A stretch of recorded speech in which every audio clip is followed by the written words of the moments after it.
So the next section I want to talk about is managing jobs using shared print operations and hot folders. So I know many of you that are on this call might have a integration with an MIS. Now, that's obviously a little bit different than what we have here, and I will sort of very briefly go over those in a moment. But within the Infigo platform itself, as I've kind of briefly shown earlier on, we do have an area called shared print operations. So this is very useful if you are part of a company that doesn't use a separate MIS or doesn't integrate with Infigo with that MIS, just for tracking your orders, getting hold of your artwork, updating statuses, putting notes on orders, that kind of things. Shared print operations is fantastic for that. So it's fairly straightforward to use once you get your head around it. If I go to shared print operations, by default, that will show you orders from all of the storefronts on your platform because it's kind of just like a central hub for all your print jobs. Every row that you see in there, if I find one that actually has a row, let me just go to an individual storefront so we're not seeing loads of extra stuff. Every single row is a job because you might have multiple jobs within a single order. So a job might be you want 3,000 of this particular document, but on the same order, you might have another 2,000 of a different document or something like that. So each row in here is a job. Each one of those you can expand, and then you've got a full range of potential information that a print operator, for example, is going to need. Shipping address, billing address, whether they need to contact the customer, if there's an associated product with it. So this particular product I'm using, I think, is a stock product, so it's not particularly useful in that respect. However, if you're doing a static PDF or a multi-part product where the customer's uploaded their PDF, you'll be able to download the artwork from in here.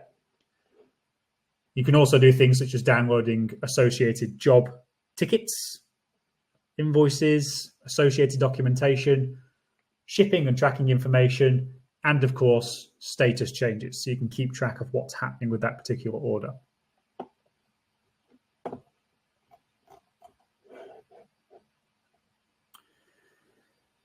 Now, for those that don't have the integration with an MIS, this pairs very nicely with hot folders. So this is, excuse me. So this is the ability for us to actually automatically push artwork to particular folders. The easiest way to think about this is hot folders are actually created within your Infigo platform.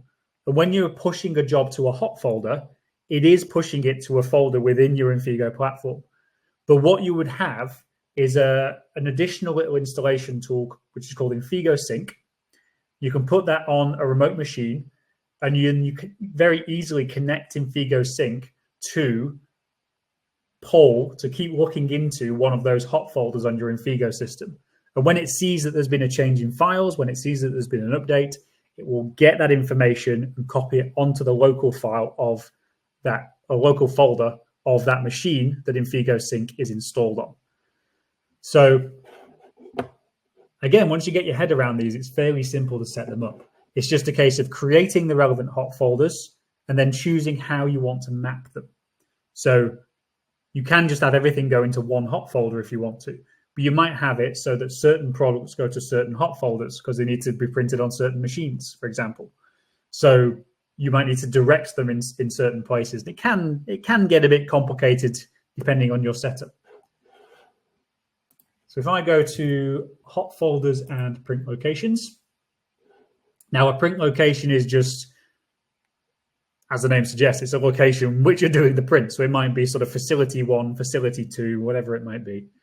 And then within those, you can have multiple different hot folders.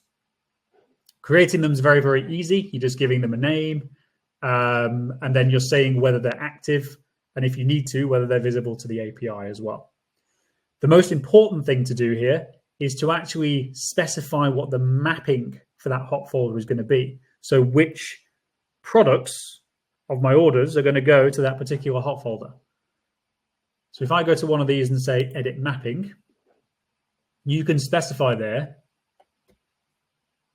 a load of different potential options, a load of ways in which files can get pushed to that particular hot folder. So it could be specific products, it could be whole categories, it could be if the order's from a certain country, if a certain product tag is used, for example. There's loads of different ways in which you can categorize that. Or, of course, you can just leave it so that it doesn't utilize any specific mapping at all, and everything gets pushed to one particular hot folder. You can utilize multiple hot folders for the same product, and it kind of works on a best matching scenario. So if something is present in the mapping of a couple of hot folders, it will go towards what it considers to be the best match as to which hot folder it eventually goes to.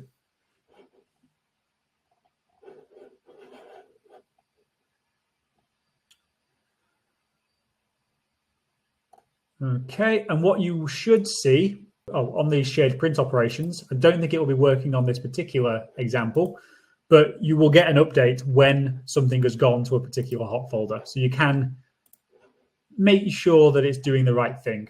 So it won't do it on this one, I don't think, because I've got other configurations specified for example purposes. But as part of the status history, you will see that it's been sent to hot folder or verified within the hot folder. And then there'll be another section here as well, which is saying what hot folder it's been pushed to. So you can utilize that if you're not integrating with an MIS. Another way to manage your orders is with the sales section, which is a bit less talked about. So this will probably not what you would use for sort of the general print operator or anything. It will have financial information in here. It will have the ability to provide refunds if you're doing so. But it does give you a lot of the same information that shared print operations does. So you'll see here that I've got details on all of the orders that have been placed into this particular storefront. And then you can go into more details on any of those orders. Download associated documentation or change the status of that job if you need to as well.